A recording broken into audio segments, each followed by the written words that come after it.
сайн байцгаана уу эрхэм хүндэт эрдэмтэн доктор судлаачид театрын урлагт зүтгэгч та бүхний энэ өдрийн гигэн амар амгалан айлтгая.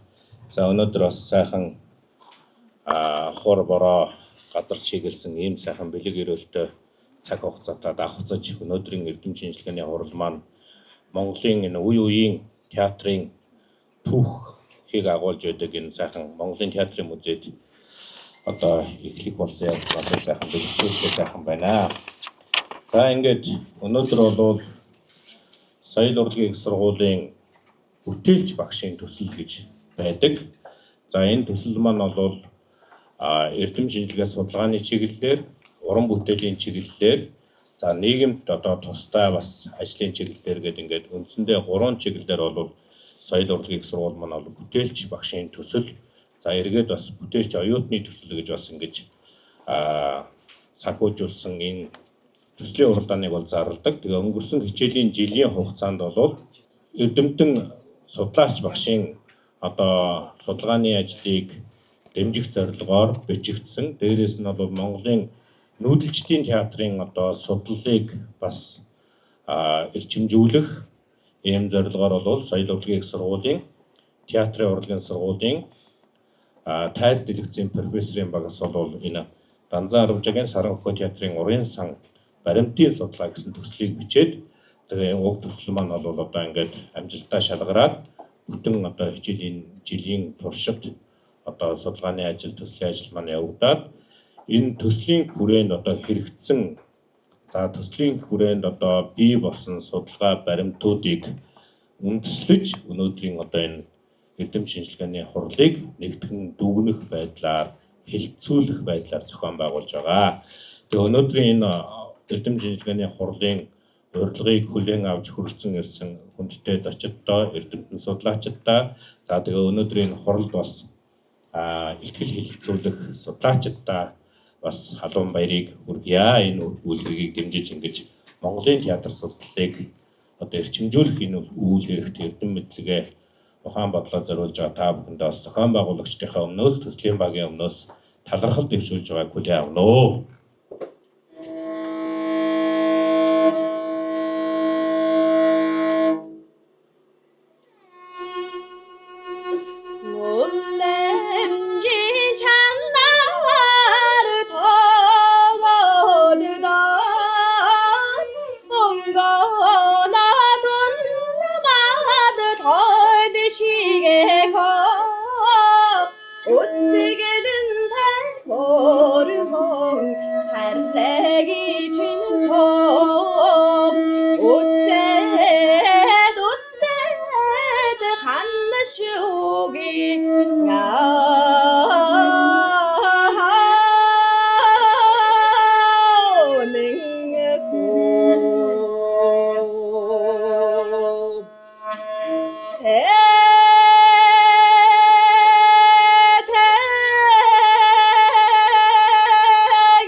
бид бүхэн бол тодорхой зорилго тавиад судалсан.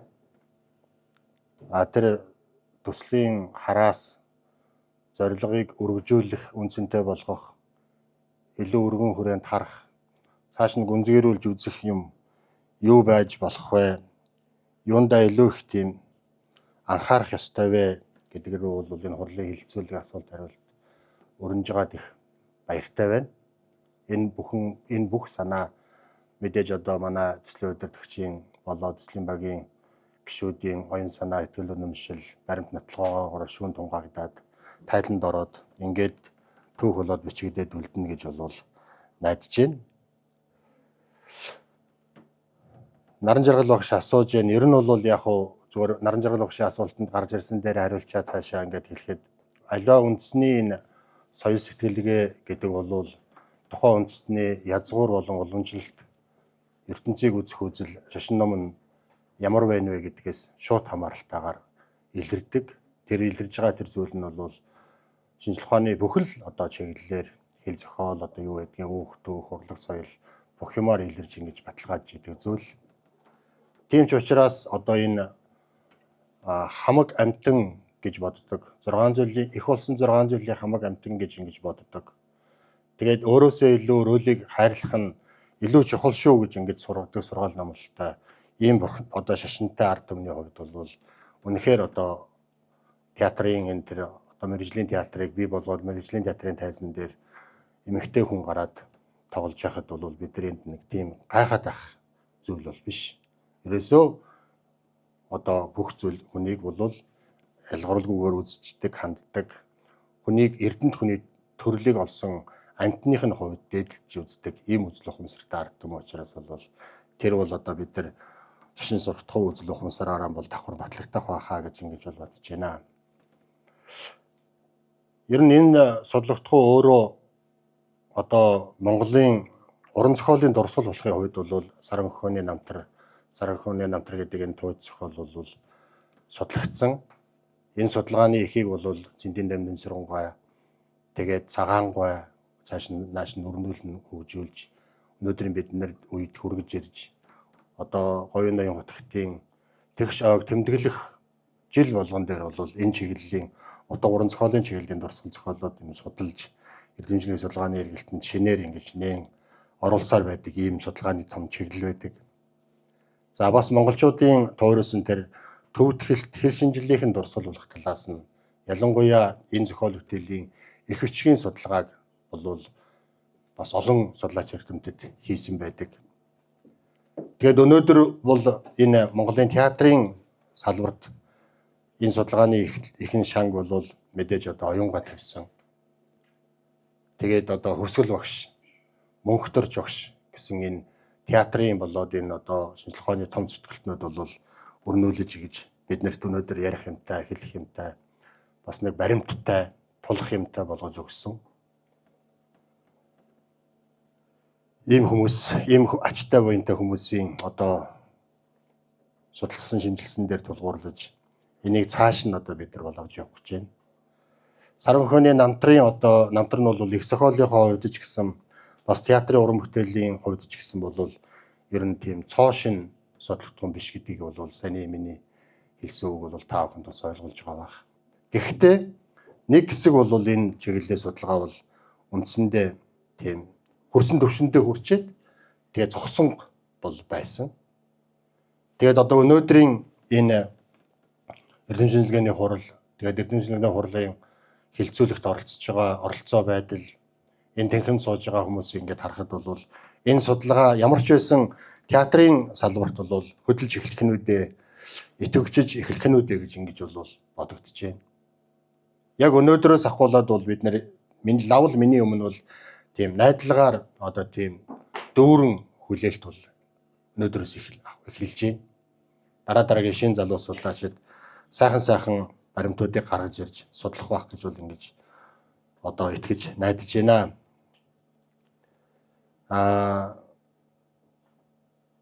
Энэ удаагийн төсөл бол өөрийн гэсэн тийм хувь нэмрээ энэ театр судлалын салбарт дах Саранхөө театрын судалгаанд бол орууллаа гэж ингэж би бас онцолж хэлмээр байна. Юуны өмнө нэгдүгürt энэ хэрийн судалгааны хүрээгээ тогтоосон байдлаар нь за бас төслийн багаар профессорын багийн бүтцийн бүрэлдэхүүнийг бий болгох гэж хичээсэн байдлаараа ч гэсэн энэ үнэлгээг бол зөв ёсоор авах ийм эрхтэй бас боломжтой судалгаа гэж ингэж үнэлж байна. Бид нэр театрын урлагийн сургуульд намайг анх захирлаар ирэхэд Ган Хувиг багш энэ Саранхөхөө театрын судалгааг хэлийн чандад хийх юмсан гэдэг ийм саналыг бол хэлж ирсэн. Удаадараа ярьж ирсэн. Тэгээд тухайн үед бол цаг хугацаа янз бүрийн юмны байр байц одоо миний энэ театрын салбарыг огт мэдэхгүй харгаа ийм юмнаас бол болж бас нэлээд хэдэн жил бол алдсан байна. Тэгэхдээ энэ он жилүүд донд бол энийг зайлшгүй судлах ёстой юм а гэдэг тийм том ихтгэл үнэмшлийг бол бий болгож өгсөн хүн Мөнхтөр Жогш байсан. Мөнхтөр Жогшийн тэр хийсэн энэ судалгааг нэг Эрдмийн хамт олонных нь одоо тэр хүний өмнө хүлээсэн хариуцлагын хүрээнд боож баглаад ингээд сууж явахтаа бол энэ бол зөвхөн нэг хувь судлаачийн эрдэмжлэгээ судалгааны ажлын сэдэв бол биш. Энэ бол Монголын театрын түүхэнд үн цэнтэй том баримт судлагдах их том судлагдахны үүдийг нээж байгаа юм одоо тийм ач тустай судалгаа юм байна гэдэг ихтгэл үнэмшлийг тэндээс олсон. Тэгээд тэр ч утгаараа одоо энэ Саранхөхөөний театрын одоо урынсан баримтын судалгаа гэдэг энэ төслийг бол театрын урлагийн сургуулиас дэмжсэн. Тэгээд төв сургуулийн багшийн санаачлалтай төслийн уралдаанд оруулж тэгээд соёл урлагийн сургууль маань ч одоо бас талархан дэмжиж тэгээд өнөөдрийн энэ төслийг бол хийж байгаа. За мөн дараа нь Монголын одоо театр мэргэжлийн театрын судалгааг өмнөх судлагдсан байдалд дүн шинжилгээ хийж хэрийн болон баримтын судалгаагаар гүнзгийрүүлэх чигт бол тууштай хөдөлгөлөө гэж энэ төслийг одоо үнц нь ач холбогдлыг би тодорхойлж байна. Ямар ч байсан энд сонссон хүн болгоны зүрх сэтгэл дотор бол ихтгэл үнэмшил бий болсон байх гэж ингэж найдаж байна. Энээс цааш харах ёстой юм байна гэдгийг бас сая Бацаахан багшийн хэлсэн намаагийн одоо судалгааны ажил одоо хилцүүлэх гэж байгаа судалгааны ажил Ноднингийн Монгол Улсын их сургуулийн урлаг судлалын тэнхимд хамгаалсан бас одоо өвөр Монгол докторантын докторийн одоо хамгаалсан тэр Ян Гүрний үеийн театрын судалгаа энэ гэдэг ингээд харахаар бол Монголын театр тэр дундаа мэргэжлийн театрын судалгаа бол одоо түүх бол лавтай Ян Гүрэн рүү бол ямар ч байсан очиж хүрнэ.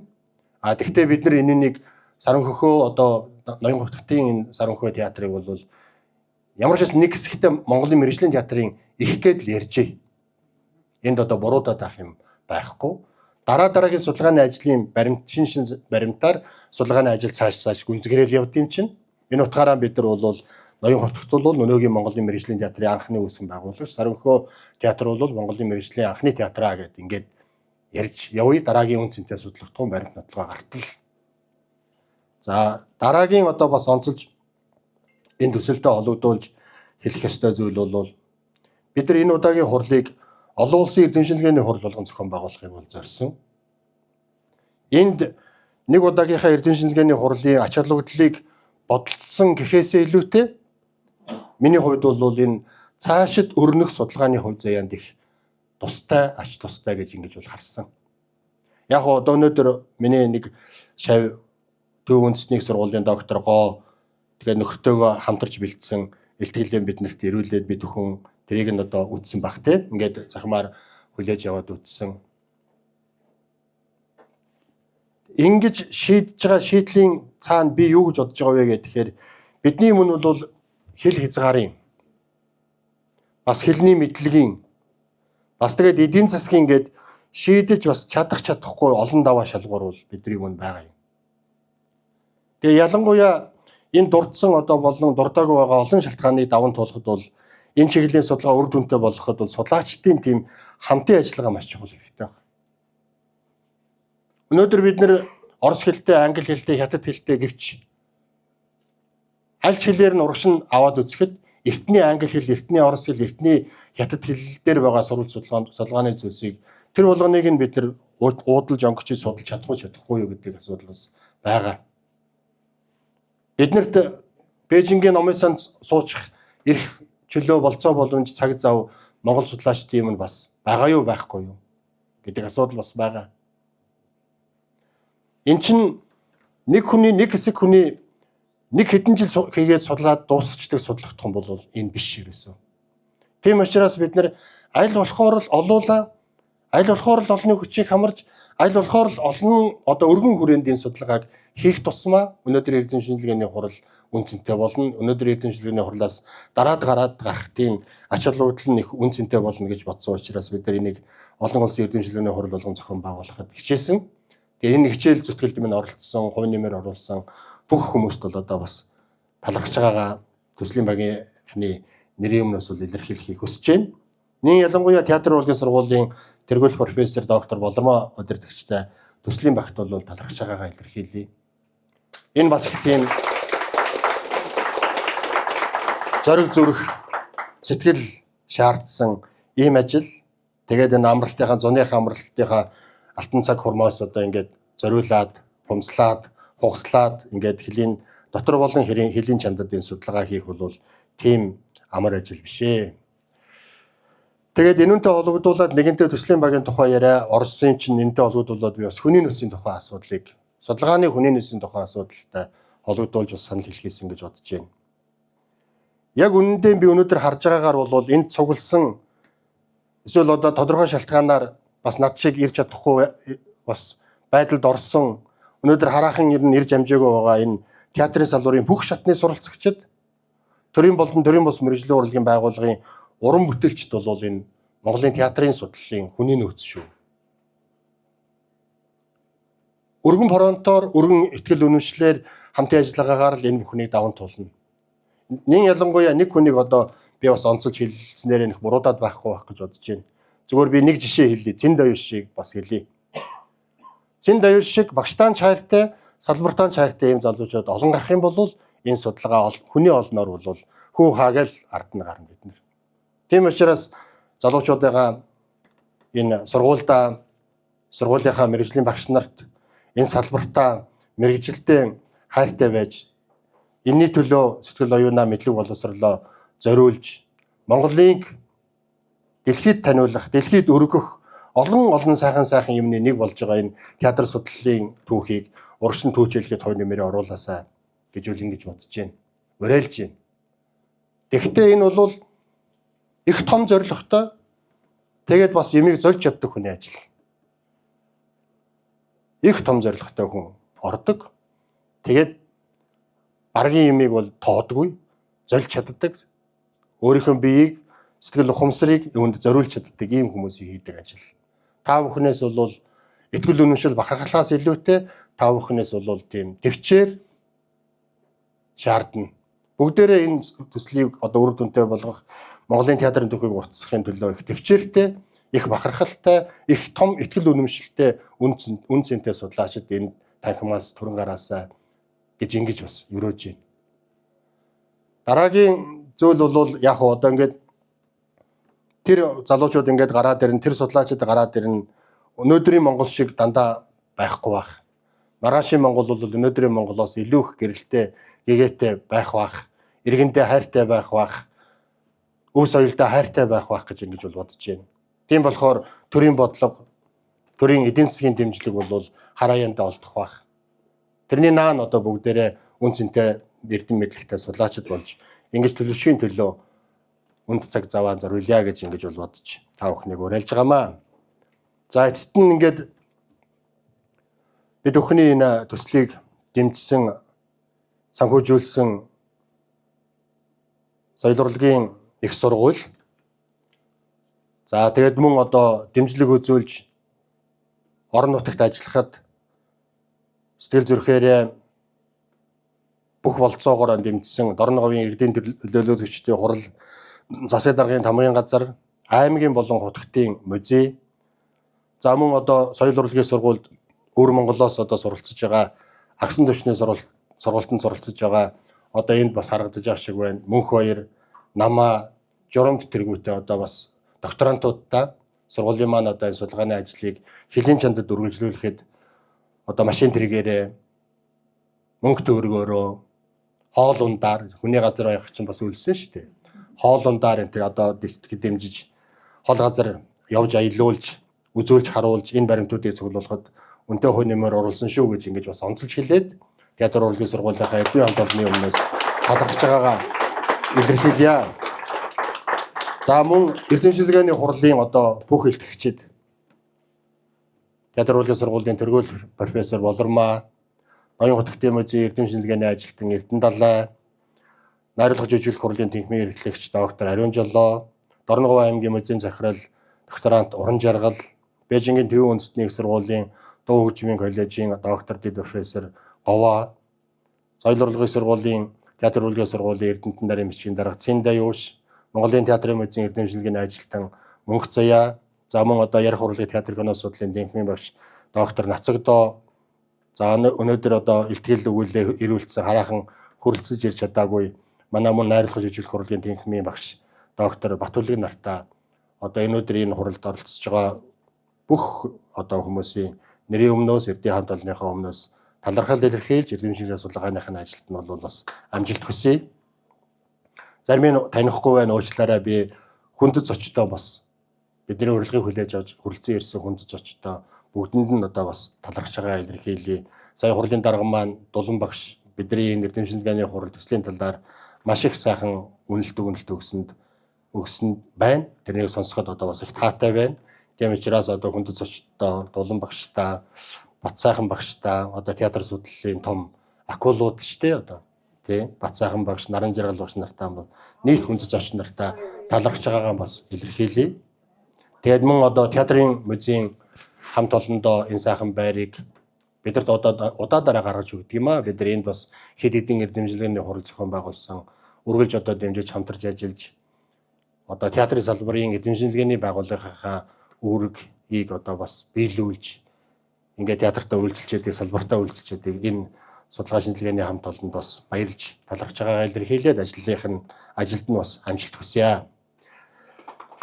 Эцэст нь одоо дахиад онцлог хэлье.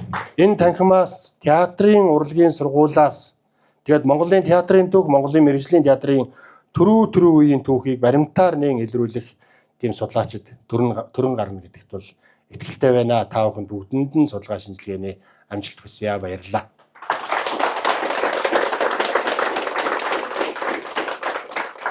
Миний илтгэл, өнөөдрийн тавих илтгэл бол Данзан Аравжаагийн намтар дуулах татсангийн хөргөчн бүсгүйчүүд буюу Монголын анхны эмэгтэй жүжигчид зарим зүйлийн баримтын судалгаа гэсэн илтгэлийг тавих илтлээ. Данзан Аравжаа нь Монголын анхны театрыг үүсгэн байгуулагч, төр шашны зүтгэлтэн гүн ухаанд нэгэн байжээ. За тухайн үедээ хүмүүсийн сэтгэлгээнд өөрчлөлт хийхийг хүсэж шашин ба эрдэнэ боловсролд анхаарч шашин төрийн хос ёсны сургаалуудыг зохиож байсан ийм эрдэмтэй хүн юм байна. Тэгээ энэ хүний талаар эрдэмтэн судлаач, цохоо судлаач гэдэг нэг бичсэн. Аравжаа сүм хийдийн шаварс хананд хашигдан сахил санаалт баригдсангүй. Шашин номын дотоод үйлчин болж хамт соржин өндөр суудал ирсэнгүй. ертөнцийн жирийн хүмүүсийн хар бор амьдралд орж эгэл боргил хүмүүстэй уулзаж учирч явсан нь түүний үзэл санааг өргөн агуулгач олон талтай төвч шудраг болоход нөлөөсөн гэж үзэж болно гэж үнэлсэн байдаг юм байна. За Аравжаагийн энэ амьдарч исэн тухайн үед бол хүүхэд эмэгтэйчүүд ном эрдэм сурах нөхцөл нийгэм дэслэх байр суурь маш доогуур байсныг та бүхэн бид нар мэднэ. Тэгээд Данзан Аравжаа ганц хүүхэд багчуудыг сургасан төдий юу эмэгтэйчүүдийг шашны зан үйл урлах эрдэм бүтээхэд сургаж исэн юм авчтайгаа байдаг хүн юм байна. Энэ талаар одоо олон ном зохиол судлаачид бичсэн байдаг. За тэгээд Аравжаа хулгад анх саран хөхөө театраар одоо өөрийнхөө намтар дуулах давцанд байгуулахаар за тэгээд саран хөхөө жүжигийг тавихаар Ашаа нутагт руу өөрийнхөө дагуул одоо хамтрагчдыг дагуулж явсан байдаг. За ингээд Ашаа вангийн өшөөний Дандар Лаарамбын ойролцоо морьтой, жуудастай, тэрэгтэй хэсэг ир юм лам хар улсууд буусанд Дандар Лаарамб маш их шижиглэж яваад очихт нь Аравжаа судар дэлгэсэн, арх барьсан, эмс огтыг хажуудаа суулгасан байхыг хараад Лаарамб маш их чочирдсан гэдэг. Тэгээд Лаарамб тэр хоёр эхлээд бие биесээ сорж ном хаягдсан байдаг. За ингээд Лаарам дараа нь энэ бүгдийн дараа бол Аравжаа хотод мөргөд явсан гэдэг домог яриа байдаг юм байна. За тухайн үед Аравжаагаар Ламрин чимийн гачаа гэддэг ломыг шатлуулсан юм байна. Тэгээд Ашаагийнхаа эхлээд энийгээ шатлж дараа нь Аравжаа гэх маягаар ингээд ээлжилж шатлж явсан байдаг. Ингээд үдийн гүнцэг болоод залрах болж өнөө Аравжаа одоо явахдаа хажуудаа сууж исэн тэр дагуулж ирсэн хоёр охиндоо за цааш нь та нар гүйцээ гэж явсан байдаг. Ингээд энэ бүдийг харсан тэр Лаарам болоод маш их гайхаад одоо эмэгтэй энэ охтууд одоо юу л одоо хийв гэж нэгэн тийм үйл тоосон байдалтай байсан билээ. Тэгээ ингэсэн чинь нөгөө хоёр охин маань маш сайхан шадлж гүйцээсэн байдаг. Тэгээд үнийг хараад Лаарам их өргөл хүндлэл тэр хүмүүст Аравжаа хотын хүмүүст үзүүлж ингээд саран хөөний намтар туужийг залуулсан байдаг. Ийм төвхтэй юм байна. За ингээд 1821 онд Говь мэргэн мангийн хошуу Авар хамарт хэмэх газар бол хийд байгуулж хурал хурснаар шашны сургууль энэ сургалт ихсэн гэж судлаачид бичсэн байна. За мөн Аравжаа Монгол үсгийн анхны эрдмийн цагаан толгой гэдгийг зохиосон ийм баримт байдаг юм байна. Ингээд 14-р жарны цагаагчин туулай жил буюу 1831 онд Ноён хотод Данзан Аравжаа Монгол ахуй нөхцөл байдал зохицуулан өөрийн гэсэн хувилбараар саран хөхөө жүжигээ дэглэн тоглуулсан байдаг юм. За саран хөхөө жүжигийг намтар дуулна гэдэг байсан бөгөөд намтар дуулах тухай 1 сарын өмнө зар тараадаг байсан байна. Энэ нэгсэнд одоо гэхэр бол одоо менежмент юм да. За ингээд намтар дуулах дацсан нь бол хамрын 3 хэд дээр байрлаж байсан гэж ярьдаг юм байна. За ингээд намтар дуулахдаа бол мэрэгэн ангийн хошуун хідийн эрэгтэй, эмэгтэй, санваарт ингээд олон ардыг цуглуулад саран хөхөө жүжигийг жилдээ 1 удаа гаргадаг байсан гэдэг юм баримт байдаг юм байна. Энэ хийдээс бол ноёны өргөө хүртлэх жүжигт гаргах хэрэгсэл туслах ажилтнуудыг өртөөгөр ирүүлдэг байсан гэдэг ийм яриа байдаг байсан байна. За тэгээд энэ намтар дуулах саран хөхөө жүжигт нийтдээ бол ойролцоо 200 гаруй хүн оролцдог байсан гэж яриа байдаг. Тэгээд эндээс ер нь 120 жүжигчд байсан гэж ярьд юм билээ. За 60 оркестр хөгжимчд байсан гэж ярьдаг. Тэгээд 60 оркестр байсан энэ 10 төрлийн зэмсгээр энэ хөгжмөд тоглож исэн. Тэгэхээр бүхэл бүтэн ийм оркестр ажиллаж исэн, тоглож исэн ийм театр байжээ. Тэгээд энэ театр маань яагаад театр гэж хэлж ийм вэхээр өөрийн гэсэн театрын жаяг дүрм горимтой байсан байна. За ингээд дагаж мөрдөх горим дүрм журам нь энэ олон 200 гаруй хүнийг цуглуулсан учраас эдрийг дэг журамтай яг уран бүтээлч гэдэг үгнээс хандуулахын тулд тусдаа горим мөрддөг байжээ. За энэ горимд нь жаягт нь юу гэж тусгасан байдгүй гэхээр намтар дуулахад бэлдэх үед хэн нэгэн зөвшөөрөлгүйгээр гэрээс гадааш явах, айл сүмүүдээр хэсэх, гаднаас ирэх хүмүүнтэй уулзах зэргийг хориглоно. Отгын хүмүүс отготой байх бөгөөд хоол унд идэх, цав барих, бие засах зэрэг хорооноос түр гарч олно. Бэлтгэл зохиогчдод саад болж болохгүй. Отгоос отохт юм зөөхийг цаазлнаа. Лам болоод хар хүмүүс ийм хүнтэй ойртож болохгүй. Эдгээрийг дагаж ис явбал баалч шитгэн гэсэн ийм бичиг байт юм байна. За эндээс харахад ийм хүртэнтэй ойртож болохгүйгээр энэ намтар дуулах датсан буюу саран хөхөө жүжигт бол эмэгтэй хүмүүс оролцож байжээ гэдэг нь харагдчихэв. За энэ жаяг одоогийнхоор бол театрыг ёс зүй юм. За Станиславскийн систем бол Данзан Аравжаагийн театраас даруй 70-80 жилийн дараа үүсч бий болсон. Энэ системээ боловсруулсан байдаг. Тэгвэл Станиславскийн систем театрын ёс зүйн талаар театр ямар байх тухай бас ингэж дурдсан байна. Жүжигчин, найруулагч, зураач, нүүр хувирагч хинч бай театрын хамт олонны гишүүн бүр өөрийгөө түүний салшгүй эсэг гэж үзэж хамт олонныхоо зохион байгуулалтын үйл ажиллагаанд санаа тавьж ажиллахыг үүргээ гэж ухамсарлах ёстой. Хувийн сонирхлыг нийтийн эрх ашигт зохицуулан харилцаж, бие биенээ хүндэтгэн анхаарал тавьж нөхөрсөг уур амьсгалыг бий болгох нь юунаас чухлаа гэж.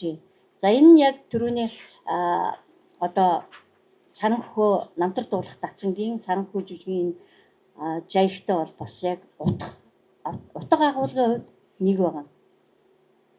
За ингээд жүжиг бол урт байсан болохоор хэдэн өдөр тоглодог байсан. Асар тайзны хоёр талд бол эрэгтэй эмэгтэй жүжигчний хувц унараа солих, өмсөх, нүрээ будах, үс гизгээ янзлах өрөө хөгжимчдийн суудал байсан байна. За энэ нь бол үзэгчид харагдахгүйгээр байрладаг байсан. За энэ бол Саранхөхөө театрын музейд хадгалагдж байгаа макет байна.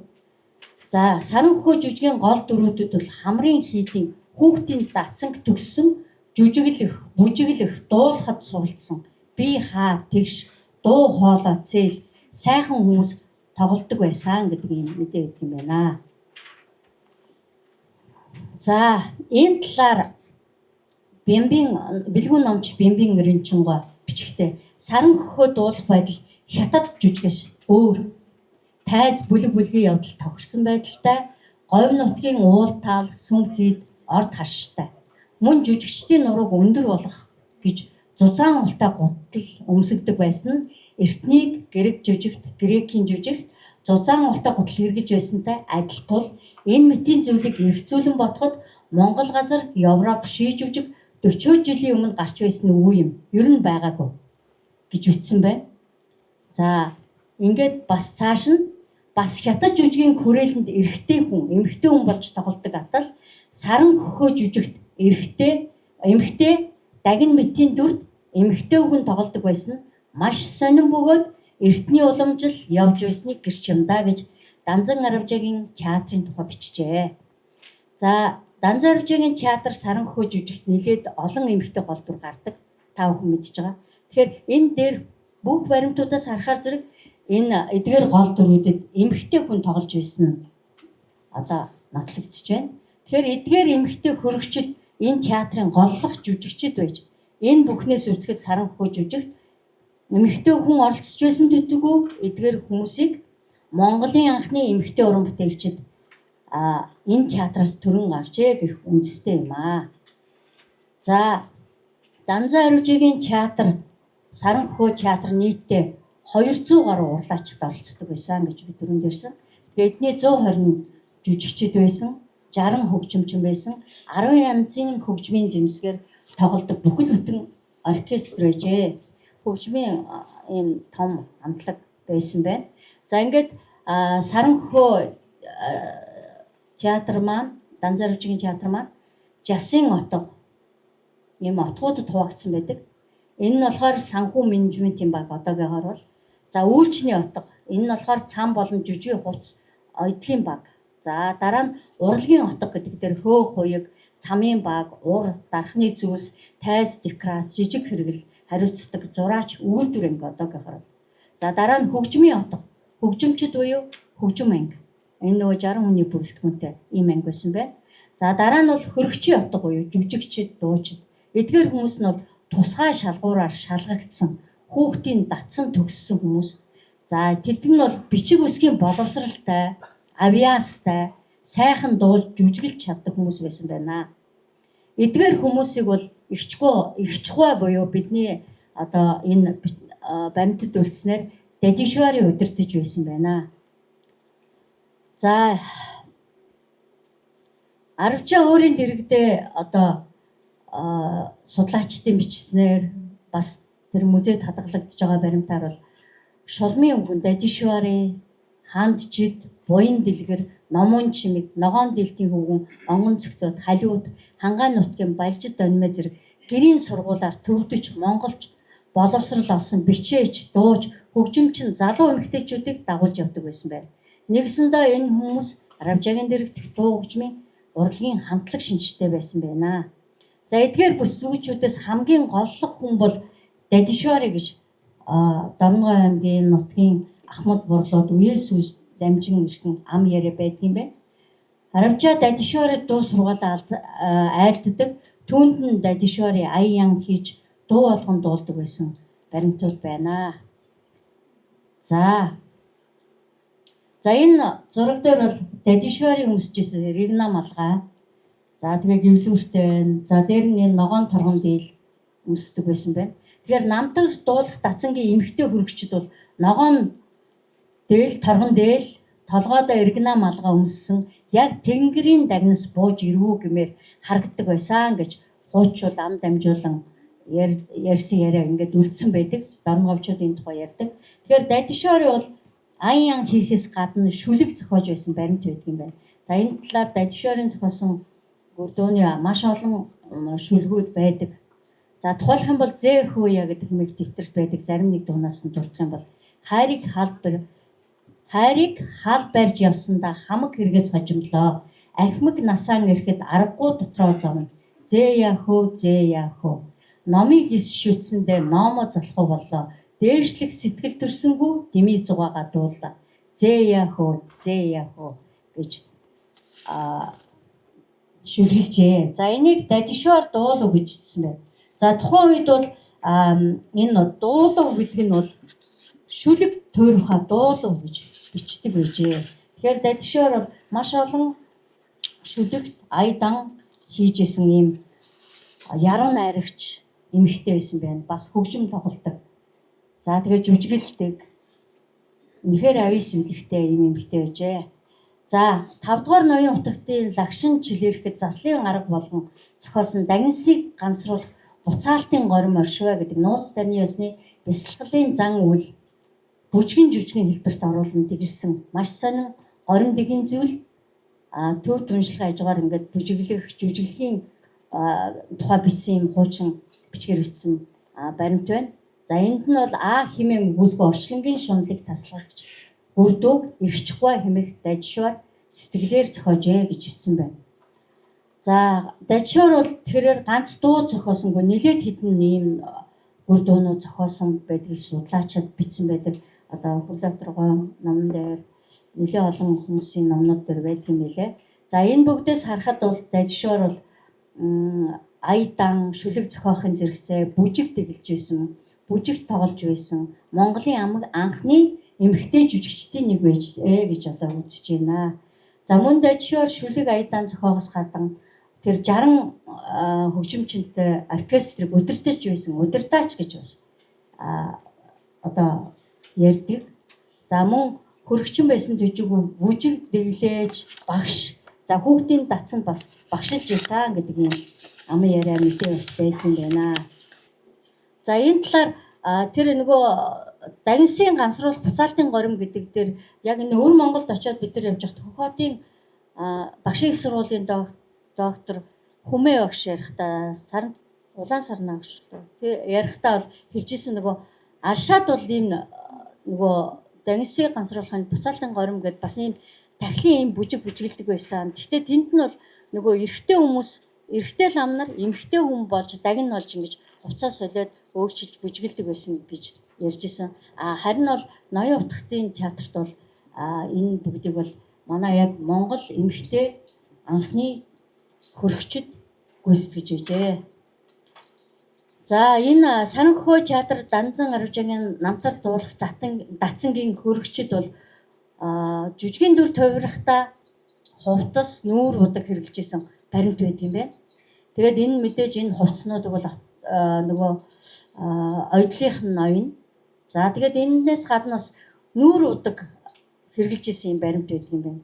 За одоо энэ та бүгдийн харж байгаа юм бол Саранхөө театрын музейд хадгалагдаж байгаа жүжигчдийн нүүрээ бодоход хэрэглэдэг жижиг дугуй энэ гуйлан хатгаа сав. За тэгээд энэ яг бодог шунханд хэрэглэдэг эдс зүйлсүүд байж байна. За ингээд нүүр хувиргалт бол угаасаа жүжигчний нүүрийн өөрчлөх зориултын бодог шунх буюу гримээр хувирах урлаг гэж манайхан тодорхойлсон байдаг.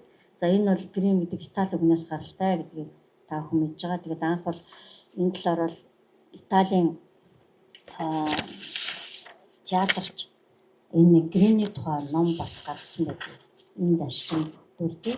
За тэгээд эсний гримчд бол бас яг нүүр хувирах, бие буудах, өөрийгөө гоо сайхан болгоход бас энэ хэрэгжиж исэн бодог шунх бол өнөөдрийн хүртэл бол театрын гол нэг хэрэглэл болоод явж байгаа юм байна. За мөн энэ одоо бол жүжигчдийн нураг өндөр болох зузаан алтай гутал өмсдөг байсан. Энэ бол нөгөө номон баясгалан тоглодог хүүгээ өмсдөг байсан гутлаа гэж музейн тайлбарлагч ярьж байсан. За энэ хувцснууд нь ард нь одоо та бүхэн харж байна Саранхөө жүжигийн дэвтрүүд явж байна. За эндээс гадна 3 ийм ном bijээ. Дэвтэр байсан гэж үздэг юм байна. Нэг нь бол Ширээний ном гэдэг. Энэ нь болохоор жүжигийн үйл явдлын дунд ширээнд тавьж дуулдаг ийм ном байсан байна. Тэгээд нөгөө энэ театрт нөгөө суфлер одоогийнхоор нөгөө үг шивнэгч бас хэрэгжилж ижээ байсан байна гэж үздэг. Тэгээд энэ ширээн дотор бол номоо тавьдаг да. Тэгээд тэр тавьсан ном нь бол үзэгчдэд харагддаггүй. Зүгээр жүжигчдэд бол ил харагддаг. Тэгээд жүжигчдэд бол үгээ мартах үедээ юм уу тэр номноос харж нөгөө үгээ жүжигийнхаа дууг дуулж үгээ хэлдэг байсан байна. За ингээд ингэхдээ ширээний үний дэвтрийг бол бас дээрээс харуулж болдог байсан байна. Ингээд дээрээс одоо жишээ нь дээшиг ард тэнгэр бурханд мөрөглөөхэд дээд талд нь нөгөө тэр ширээний номыг бол хоёр давхраас ингээд хүн харуулж ингээд зогсдог юм байжээ. Хоёр давхраас ингээд үгийг харуулдаг юм байсан. За бас нэг норг дэвтэр гэж байсан байна. Энэ дэвтэрт бол жүжиг тоглох явцад нэмэлт өөрчлөлт оруулсан зүйлс байдаг байсан байна. Тухайлх юм бол Бурхны богд, ажишаа, амял, ландрам гэх намтруудыг жүжиг маягаар бичсэн Саранхөө жүжигийн дайвар жүжигийн зохиолууд байсан гэдэг юм баримтыг манай судлаач эрдэмтэд бичсэн байдаг. За мөн энд хамгийн сонирхолтой жүжигчдийн хувьд бол ройлын дэвтэр гэж бид нар өнөөдөр ярьдаг. Тэгвэл Саранхөө театрт ройлын дэвтэр байсан байна. За энэ бол одоо дүрийн дэвтэр, жүжигчний дүрийн өөрийн дэвтэр. Саранхөө театрын Саранхөөний намтар гарын дэвтэр гэж байсан. За энийг бол гарын дэвтэр гэж нэрлэдэг байсан байна. Энэ гарын дэвтэр нь бол их дэвтрүүдээс хуулбарлаа авсан. За одоо бидний нэрлэж ярьснаар дүрийн дэвтэр буюу ройлын дэвтэр байсан байна. За энэ үүнийг бол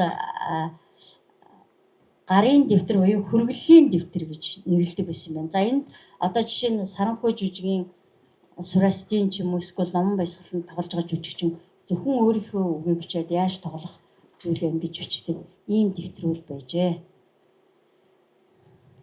За ингээд одоо дүгнэлтэндээ орё.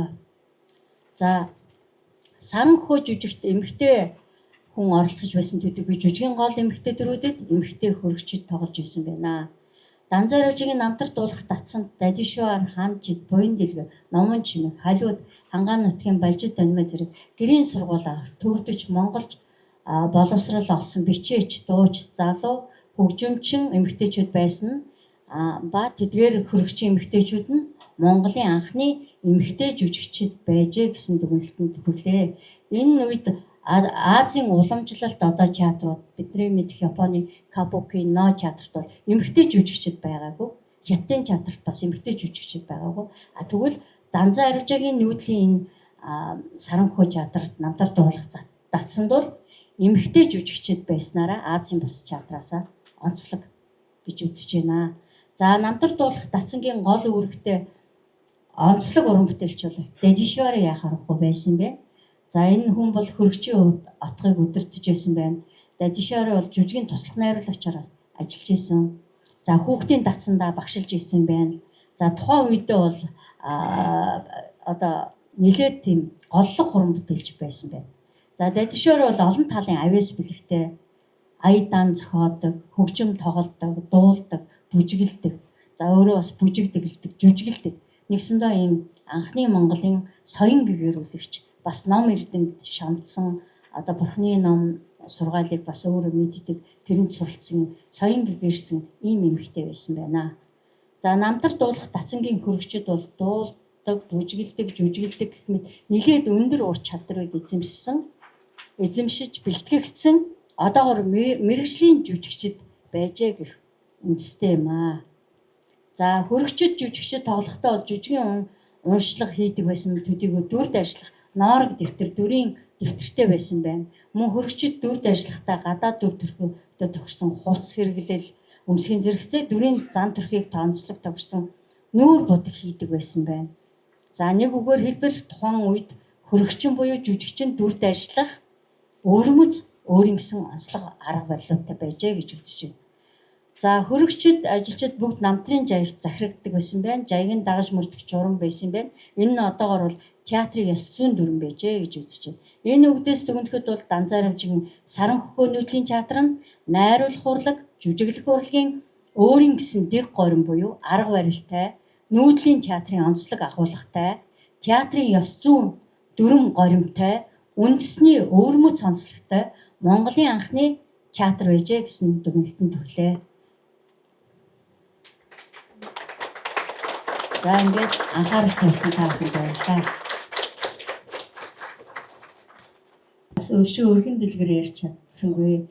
Тэгээд бас энэ эмэгтэйчүүдийг судлах хэрэгтэй байна гэдэг маш их хүсэл төрсөн. Тэгээд энэ бас судалгааг цааш нь бас улам сайн өргөжүүлэе гэж бодож байгаа. Баярлалаа та бүхэнд. За та бүгдийн үгүй юм хэлбэрээ.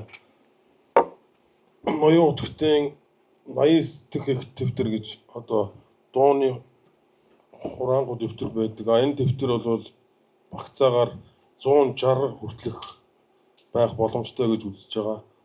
Тэгээд энэ дэвтэр дээр байгаа одоогийн бидний яриад байгаа үлэмжийн чанар гэдэг шүлэг, дууны шүлэг ер нь яагаад үлэмж чанар төгөлдөр гэдэг нэрээр байх хэрэгтэй юм бэ гэдгийг энэ ихтгэлдээ дурдахыг хүссэн юм аа.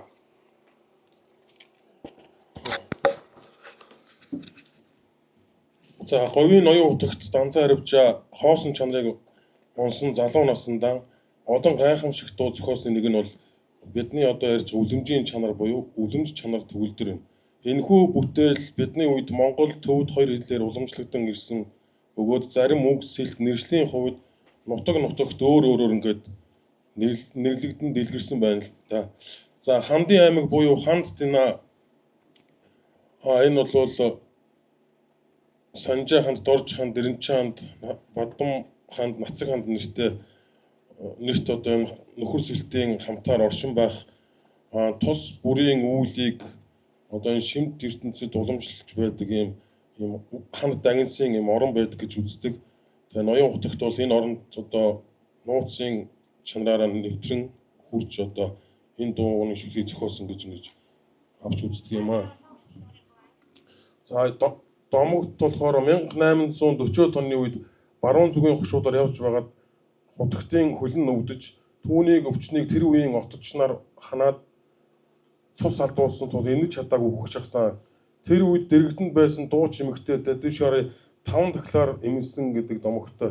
Энэ 5 дахил гэдэгт нь хөхтөн дуутын тухай, толны тухай, амтны сайхны тухай, сайхан үнэтний тухай, хүрлцэг цэргийн тухай дурсан 5 дахлыг зохиосон гэдэг домгийг Дорногов аймгийн ардын дунд одоо ч ингээ ярилцдаг. Тэрхүү басгүй хужиртын халуун аршаанд биеэн суйлж явахтан Дэдүшарыдан зориулж зохиосон ч гэж бас ярьдаг. Мөн Дувсан дорж ухаан өгүүлснээр бол Аравжаа дэрэгдэх бүсгүйчүүдээс хамгийн их толгойлогч нь Дэдүшары болно. Дэдүшарыд дуу сургаал ангилдаг, тэр нь ая ангийн хийдэг, дуу болгож дуулдаг байжээ. Аравжаан зохиосон шүлэг Дэдүшарын янг муутуу цааснаа тэмдэглэсчихсэн бас байдаг гэж өгүүлээд хутагт хуйлгаа тэхэс дээдсийн лагшин чилээрэхэд додон аагаар дахил өргөж баясгах ёс байжээ. Тэр нь дүрсийн дээд данян буюу яруу дуу, дэмчиг буюу үнэрийн дээд, рогог буюу амтны дээд, рэгжа хүртгүй эд тав гэж өгүүлсэн байна. За төвдөж нэр тэрдэм Түгэрлбаатарын Дагинсын хашгираан хариулгын горим гэсэн нэгэн дэвтэр байгааг ер нь анхлан мэдээлсэн. Энэ дэвтэрт бичснээр тэргүүндээ 5 үржин титэмтэй хөх улаан ногоон цагаан шар 5 хандмаа эглийн хувцастай ирээд тэд ирээд нэрээр дуудан айлтгах үйлийг хийн. Тэд хутагтыг бүчин аваад дахин нэрээр нь дуудах, заллага айлтгах гуйлтын үйлийг хийн. Гурамтаа бүжгэлнэ. Сүүлд нь хөөцөлдөж гараад буруу хандаж зогсоод иш илээ эдүүгээ хэрхэх билээгэн гасалцгаана. Гадаа үүдэн цөгдөж суугаад тангаргийн ариун өвзөртнүүд тэнгэрийн төрөлтөн үүнийг Дагинсын орон түүнд илгээх бөгөөс үүнийг золгийг янагш манд өгөх хэрэгтэй байсан. Бид ч энд суухгүй буцаж явсгүй гэн. Энэ зуур ноён хутагтын хувцас тэргүүтнэр чимсэн нэгэн дэрсэн хүнийг дамнуургаар золиг болгон хуурч өгөөд явуулна. Үүний дараа 5 дагнас хөшгүй насны эрх Өлмий Бат оршихын хүслийн 5 эрдмийн үүднээс дахил мандлыг хөтөд өргөн хэмээн энэ зан үйлийг тэмдэглэн үлдээсэн байна. За академич Дамжин Сүрэнгаа бол аривчаа дуу шүлгийг зохиохдоо аль тохиолдох уран үгийг холбож аль тохирох уран утгыг хэлхэж бичсэн бус гүү ухааны онлын үндэстэй нарийн зохиомжтой бичсэн гэж өгүүлээд Дандны зохис даялгаврын толлыг 5 дугаар Далай лам тайлбарлан бичгтэн хүслийн 5 эрдэм тухайлбал дүрс, дуу, үнэр, амт, хүрцгүй 5 тус бүрийг үгийн чимэг болгон магтаж болно гэсэн байна. 5 дугаар ноён хутагт энэхүү уран зохиолын онолтой зохицуулан хүслийн 5 эрдмээр жишээ болгож гоо бүсвийг магтаж үлэмжийн чанар гэдэг гайхамшиг чүлэг дугаан зохиосон гэж тэмдэглэжээ. За 7 дугаар үеийн тахилч Алтан гэрэл за харивчаа хандаа нинжүүд бол бас энэ гормын дагнасыг шүтэх нэгэн дамжлагын зан үйлийг хэлж байна. Хандаа нинжүүд тарны номыг дамжлага эзэмшсэний учир энэхүү гайхамшигт дуу бүтсэн ба дорны яруу найргийн уламж хэлбэрээр Дандны зохис даялгаврын онол ишлэн зохиосон хэмээгээд өндөр гэгэн занацар бүсгүй хүний гоо сайхныг ногоон дээрх бүтээлээрээ зогслоон дэлхийн урлаг судлаачдын бишрлийг ирэхгүй татаж байгаа бол ноён хутагт Данзан Аравжаан зохиосон үлэмжийн чанар дуун Монголын дууны яруу найрагт босгосон мөнхийн үгэн өшөө юм гэж тодорхойлсон байт юм аа. За одоо говийн ноён хутагтын музейн үндсэн сан хөмөрөх тадаглагдж байгаа одоо 89 дэх дэвтэр байна. Энд бол одоохондоо үзмэрт дэлгэгдээгүй энэ 89 дуутай за хутагтын гар бичмэл хар бэхээр бичсэн тус дэвтрийн өргөн нь 13 см, урт нь 25.9 см, зузаан нь 2.5 см хэмжээтэй хавцсны нүүр байхгүй, тааран хавцсны нуруу үлдсэн, нурууг 9 хэсгээр олсон уцаар ойж нуруулсан, муутуг хооронд нь нааж ар өвөр талд нь бичсэн нэгэн хуудас болно. 49-р нүүрний төгсгөлд 3 мөр, 50-р нүүрнээс эхлэн 7 мөр ба нийт 10 мөр шүлэг байгаа. Мөр тус бүрт 1 дэх мөрт 10, 2 дахь мөрт 9, 3 дахь мөрт 10, 4 дахь мөрт 9 гээд ингээд бичсэн өгнүүдийг ингэж тоосон. Энэ бол эндээс гэж байна үлэмж чанар. 49-ийн 13 дахь мөрнөөс.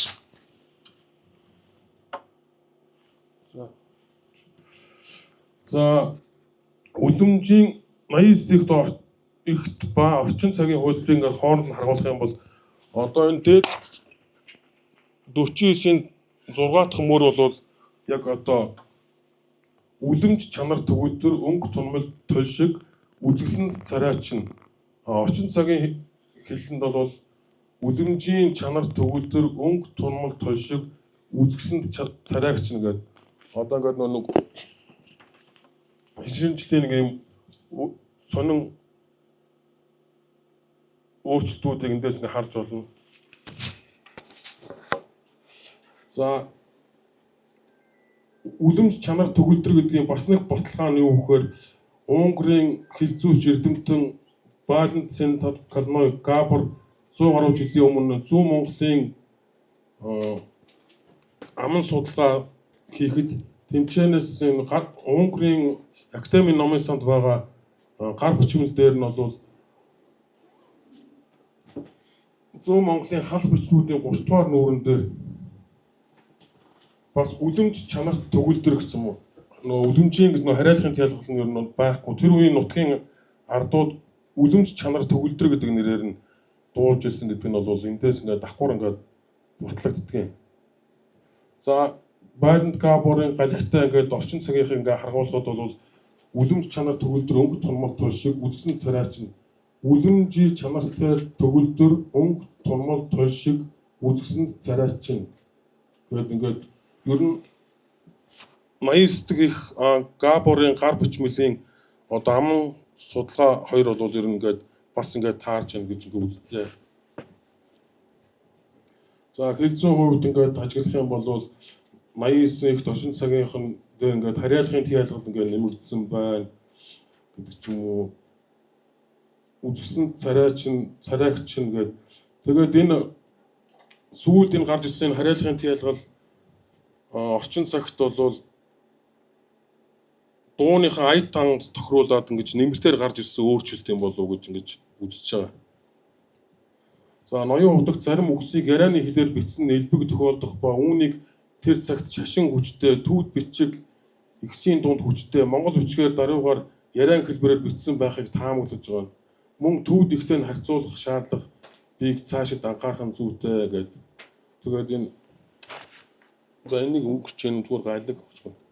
За тэгээ ноён худагтын 89 дэх ихтийн 49 50 дугаар нүрт байх үлэмж чанар төгөлдөр дууны их нь Эрдэнэтэн цагааны 37 51 87 их дууны шүлгийн харьцуулан хэвлүүлснээс бол өөр байгаа. Габорын ихтэй харьцуулахад уг дуу үлэмжийн чанар биш үлэмж чанар төгөлдөр болох нь 89 ихттэй таарч байна.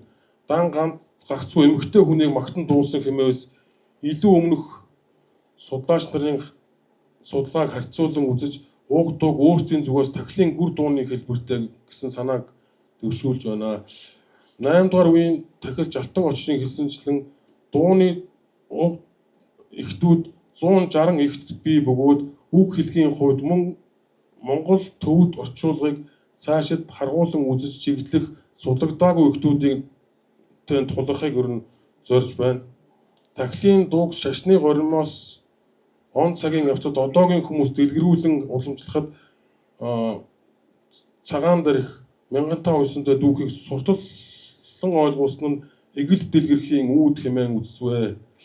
Говийн ноён худагтын музейн сан хоногт байх энэхүү 89 ихтийг анхлан дэлгэж судалгааны эргэлтэнд оруулахыг ингээд зорж байгаамаа. За тэгээд 89 ихт дээр бол үлэмжийн чанар 5 бадгаар байгаа бол зарим лам нарын одоо бүтээлүүдэд бол 10 бадагтай байдаг. Тэгээд тэндээ сонирхуулаад нэг бадгийг ингээд слайдын төгсгөд сонирхуулах гэж үзсэн юм а. Бадмын амыг нээгч бадрангуй халуун нар шиг балмад харанхуйг арилгаад бадамж унаанд дэргэд баяртай хамтаар жаргая гэсэн байна. За баярлалаа. Энэ өдрийн мэндийг хүргэе. За би өнөөдрийн эрдэм шинжилгээний хуралдаа Данзар Авжаагийн Саран хөхөөний намтар жүжигдэх физикал элемент гэсэн сэдвийн хүрээнд суулгаа хийн илтгэл бичсэн байна. 19-р зууны Монголын утга уран зохиол, тайзны урлагийн хөгжилд Данзар Авжаа нь онцгой хувь нэмэр оруулсан. За тэрээр зөвхөн яруу найрагч, за шашин соён гэгэрүүлэгчээр зогсохгүй театрын онол практик үйл ажиллагааг хослуулсан. За уран бүтээлч байсныг олон судалгаа бол одоо баталсаар байна. За түүний Саран хөхөөний намтар хэмээх жүжиг нь одоо Монголын уламжлалт зан үйлүүд, за мөн урлагийн төрлүүдийг нэгдмэл нэг болгон цогц бүтээл болгон өөрийн жүжигтэй хийсэн байдаг. За үүнээс үзэхэд бол мөн театрын урлагт физикал элементийн хэрэглээг ашигласан анхны оролдлогын нэг байх боломжтой гэсэн энэ зорилгын хүрээнд бол судалгаагаа явуулсан байгаа. За Равжаан Саран хөхөөний намтар туужийг болон домгоос сэдвлэн жүжигийн зохиол болгон бичснээс гадна жүжигийн найруулгын төлөвлөгөөг горин болгон оруулсан байдаг. За Саран хөхөөний намтар нь дэглэн найруулсан Данзар Авжаагийн үйл ажиллагааг санаа дуулах хэсэг болон харилцан ярианаас бүтсэн жүжигийн зохиол, за тус жүжигийг хэрхэн тоолох арга ажиллагааг илтгэсэн горим. За үүнийг доктор Хөвсгөл найруулагчийн төлөвлөгөө гэж нэрлээд жүжигийн их зохиол, түүнийг хэрхэн дэглэх тухай зааварлсан горим хоёр нэгдэн нийлж ойлгомжтой болох тухай өгүүлсэн байдаг. Яагаад энэ тухай өгүүлж байгааг гэвэл за Станиславскийн жүжигийн зохиолыг үйл хөдлөөр судлах буюу одоо бидний яг сургалтандаа ашиглаж буй энэ арга аргачлалтай за энэ Саран хөхөө жүжигийн горим нь тун төстэй байгааг бол мөнхтөр жогш маань судалж гаргаж ирсэн байдаг. За горимоос үзэх юм бол тус жүжигийн онцлог шинжүүдийг болон хамгийн гол нь тайзан дээр хэрхэн тоглогдож байсныг тодорхой мэдэх боломжтой. За энэ нь болохоор нийт энэ горим нь 9 бүлэгтэйг бол ингээд баталж байна. За энд бол жүжигийн 9 бүлгийн За хэсгүүдийг бол тайлбарласан байгаа. За үүнээс үүсэх юм бол Данзар авжаа нь Монголын олон нутаг хушуудаар за жүжигээ тавихынхаа өмнө бол за Данзар авжаа нь Монголын олон нутаг хушуудаар явж 93 наадам за мөн цамын үзүүлбэрүүдийг за нутаг хушуудын бас өөрсдийн онцлогтой цамын одоо энэ дэглэлтүүдийг үзэж сонирхож байсан нь уламжлалт урлагийн төрлүүд болох цамын биеийн хөдөлгөөн, ардын дуу бүжгийн элемент, үндэсний хөгжмийн хэрэглээг одоо нэгдэл болгон саран хөхөөний намтар жүжигтэй одоо ашиглах судалгаагаа хийж байсныг бол харуулж байгаа юм. За жүжигийн одоо тодорхой хэсгүүдэд дуу ярианаас ангид байдалд дүрийн зам төлөв сэтгэлийн хөдөлгөөнийг зөвхөн хөдөлгөөнөөр илэрхийлж байсан байдаг. За энэ нь үгийн оронд хөдөлгөөнийг ашиглаж дүрийн гүн ухааныг биеийн илэрхийлэлээр үзүүлэх онцлогтой байсан. За жишээлбэл одоо жүжигийн байлдааны хэсгүүдэд олон хүний хөдөлгөөний зохион байгуулалтад акробатик тэнцвэрийн элементүүдийг ашигласан гэсэн судалгаа бас байна. За энэ нь үйл явдлын өрнөлийг нэмэгдүүлээд зогсохгүй биеийн хөдөлгөөний илэрхийллийг үндсэн хэрэгсэл болгон өргөжүүлсэн физикал театрын одоо элементтэй одоо тун төстэй байгаа юм аа. За физикал жүжиг гэдэг маань биеийн илэрхийлэл тулгуурласан тайзны урлагийн нэгэн том төрөл. За энэ нь үг ярианд төвлөрсөн уламжлалт жүжигээс ялгаатайгаар биеийн хөдөлгөөн, дүрслэл, дуу чимээ, орон зай ашиглалт зэрэгт илүү анхаарлаа хандуулдаг. За физикал жүжигийн онцлог яг гол онцлог энэ 5 зүйлийг бол энд бол одоо чигсаан бичсэн байгаа. За энэ 5 зүйлийг яг Данзар авжаагийн саран хөхөө жүжигт хэрхэн одоо яг илэрхийлж гаргаж ирсэн бэ гэдэг талаар одоо жишээ татан би ярья. Одоо дараагийн слайд. За жишээ нэгт бол биеийн үйлдэл төвлөрөх жүжигчдийг одоо биеийн илэрхийллийн үндсэн хэрэгсэл болгон ашиглана. Хөдөлгөөн, зохио зангаа, биеийн хилэмжээр дүрийн мөн чанар, сэтгэл хөдлөл, өгүүлэмжийг илэрхийлсэн байдаг. За тэгвэл саран хөхөө жүжигт хэрхэн илэрхийлсэн физикал театрын одоо энэ онцлог маань илэрсэн бэ гэвэл жүжигт дайн байлдааны хэсгийг үзүүлсэн жишээг дурдвал ландармыг дарсан хэсэг болон бурхтын чуулган гэсэн хэсэгт лаал хүм балдорж химэх дүрн хар малгайтай шив гихч нум сумаа нуусан урт ханцүйтэй өмсгөл өмсч тайзны баруун талаас цамнал бүзгэлсээр гарч ирнэ.